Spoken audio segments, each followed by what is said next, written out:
તમે એકતા રાખો. તમારા ખાતરના ભાવ એના 700 વધારી દીધા તો તમારા કેમ ન વધે? તમે કોઈ દી એવું વિચાર્યું મગફળી હોય તો એને ઢેફા નાખીને એના ડબલ પૈસા લે તો તમારું કાંઈ આમાં આવતું નથી? ડાર્યું કંઈ તમારે ઉપવાસમાં ઉતરો કે ગમે તે આ તમે ઓમાં જોયું નહીં પંજાબમાં એના નેતાના છોકરાએ ઓલાને કચડી નાખ્યા તોય કાંઈ ન થયું. તો તમે આ સરકારમાં તમે જોવો તમે વેચાઈ ગઈ છે બધી ચૂંટણી પંચ વેચાઈ ગયું છે, ઈવીએમમાં છેડા કરે છે. તો તમે જાગો, આંદોલન કરો. બેલેટ પેપરથી જ મતદાન થવું જોઈએ. શું ને હગો ભાઈ ઉભો હોય ને ભાજપનો કોંગ્રેસનો ગમે તે તો એને મત દોમાં એના ઘર ભરે. શું કરવા તમે એને મત આપો હો? એમ કરીને જ વેચાઈ જાવ હો. એટલી તમારામાં એકતા હોવી જોઈએ કે આ હગો ભાઈ ભલે રહ્યું. તમારે શું કરવાનું તમે વિચારો. તમારા છોકરા ભણેલ ગણેલ રખડે છે ને અહીંયા મોદી સાહેબને મોરબીમાં સિરામિક વાળાએ ચાંદીથી જોઈ ખાતા સિરામિક વાળાને શું હાલત થઈ?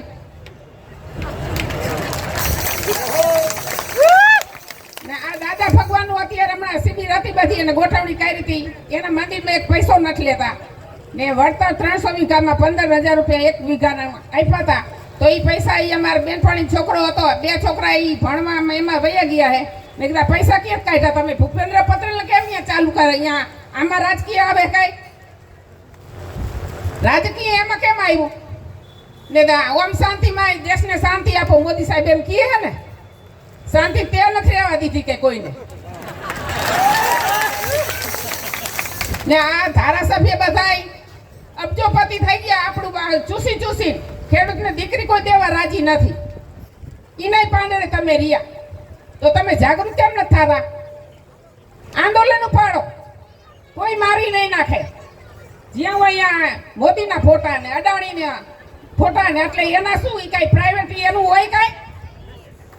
તો શું કેમ જાગૃત નથી થતા તમે? કાલથી તમારે ઈ જોવાનું બેલેટ પેપરથી મતદાન થઈ જવું જોઈએ. તમારો અધિકાર હોવો જ જોઈએ એટલો. કોણ તમને મારી નાખે છે? બરાબર ને? આંદોલન ઉપાડજો. આ ફેરે એમ કહે ને બેલેટ પેપર નથી, આંદોલન ઉપાડજો. ને હગો ભાઈ હોય ને ઉભો હોય ને તો એને દેતા ને આ સરકાર નિંભરી થઈ ગઈ છે. બસ જય ભગવાન. બેન માટે જોરદાર તાલી વધારી લ્યો. ગોકુળ મથુરાથી આપણા ખેડૂત મિત્રો ઘણા બધા વધાર્યા છે. હું પરેશભાઈ જાકાસણીને કહીશ કે ખેડૂતને માર્ગદર્શન આપશે. રસિકભાઈ માર્ગદર્શન આપશે. નસીબ પરથી ખેડૂત વધાર્યા છે તો એમનું હું આ રાવટી ગુજરાત વતી હું હાર્દિક સ્વાગત કરું છું.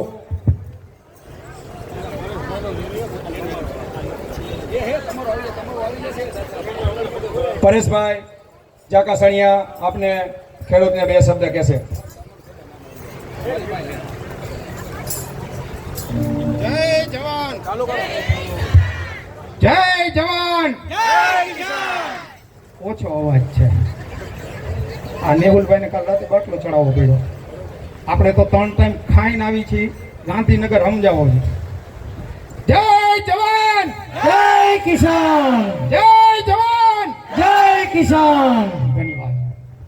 ઘણા બધા પ્રયાસો થયા.